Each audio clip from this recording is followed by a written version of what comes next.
Easy now, no need to go down. Easy now, no need to go down. Rock that, run that. This. The U.S. I have traveled and lived in Mexico, in the Yucatan Peninsula in Merida, and I was there for a semester in college as a sophomore, and then I went back several times, and then so I spent almost a year total there. Then I studied in Cusco, Peru, my junior year in college for a semester, and then I've been studying in Argentina, in Buenos Aires, for grad school. So I spent 2 summers there, and Chile and Uruguay and the DR.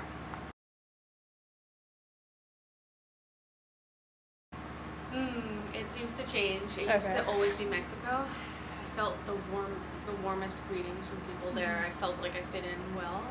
People are so friendly, and I really loved the host family I stayed with there.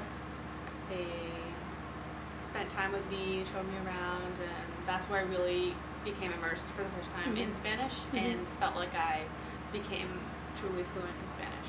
But now I'd say that Chile has become special to me. I have friends from there, and I've been there a few times, and it's beautiful. The countryside, I don't know, they're all good. Peru is also beautiful with the mountains and rivers, and so it keeps changing. Nobody in my family actually speaks Spanish. I grew up in New Hampshire, and I didn't take Spanish until I was in middle school. And I wasn't even that good at it until maybe mid-high school when I became interested. Let's see, in high school I became good at it, and I was interested in the culture and the stories teachers told about traveling, and I thought, I want to study this because I knew I wanted to be a teacher, so I wanted to study it to travel and teach through experience. And so in college I felt like I improved.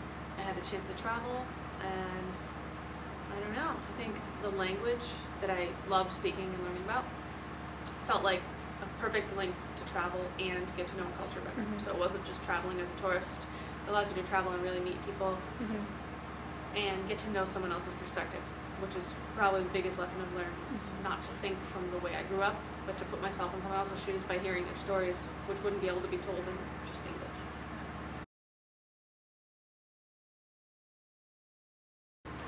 I have not traveled outside the U.S. or very far with Barnstable, but I did go to the MFA in Boston, the museum.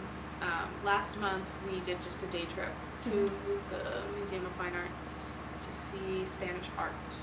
But I would like to go on a future trip abroad or to New York. The art department sometimes will take students to New York to see a play. And we've had students travel to Cuba and Spain and Peru this year. Recently, a couple of my students went to Peru. So I wasn't on the trips, but I support them and think they're great for high schoolers. I wish I had gone in high school, but I never had the chance. Yes. What would that be? I need to go to Spain. I really want to go to Portugal, even though it's they speak Portuguese. It doesn't matter. I want to explore Europe. I want to go to Ecuador, where a lot of students from Barnstable are from. They tell me, go here, this is where I was born.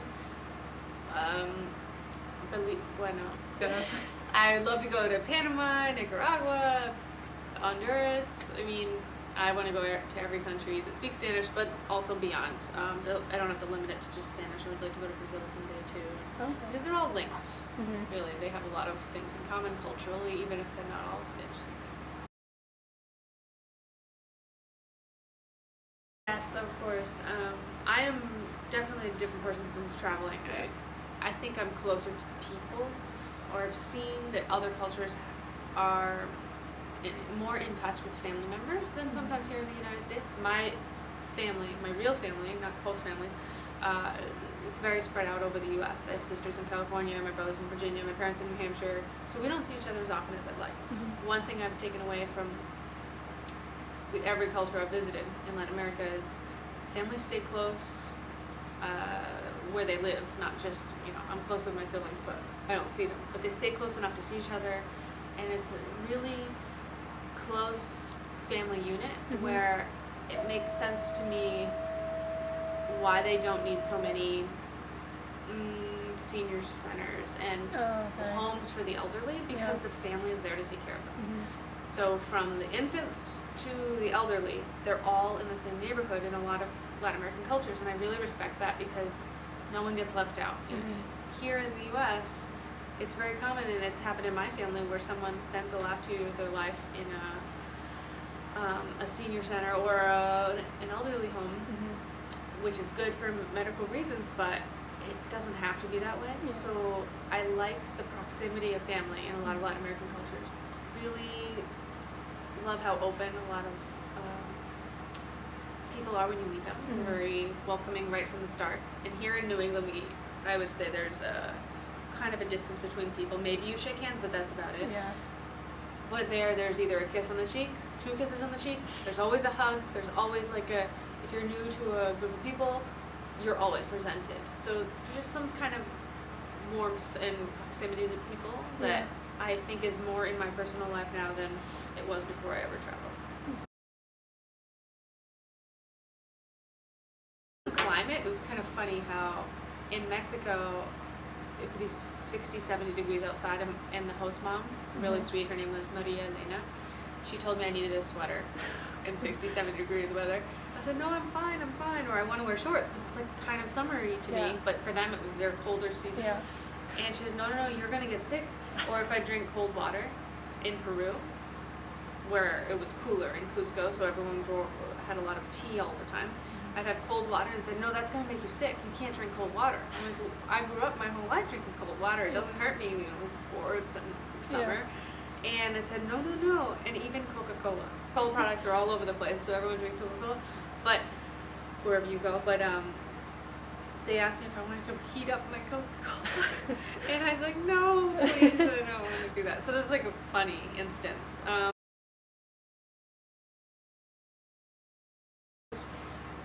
20, the first time I lived abroad for real for 5 months. I was 18, graduating from high school when I went on a cruise, which isn't very cultural. I was invited by some family members to go with them, which was a big thing for me.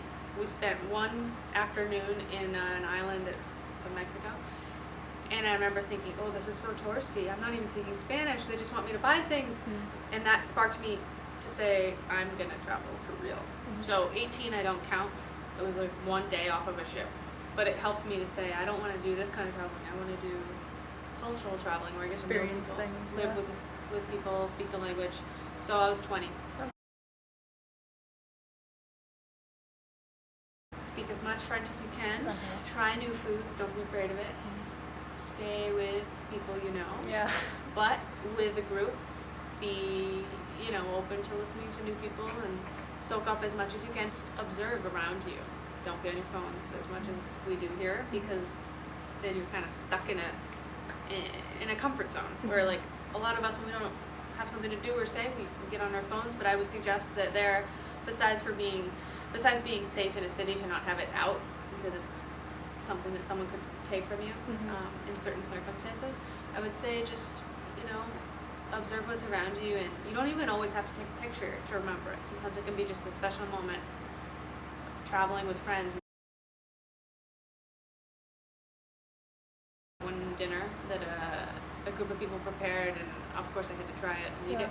But it was what they call cocimiento. It's like this huge pot of boiling seafood. And that wasn't my style of seafood. I like fried seafood and stuff. So I like seafood, but I had never had such giant shells of things to crack through, like bigger than lobsters do.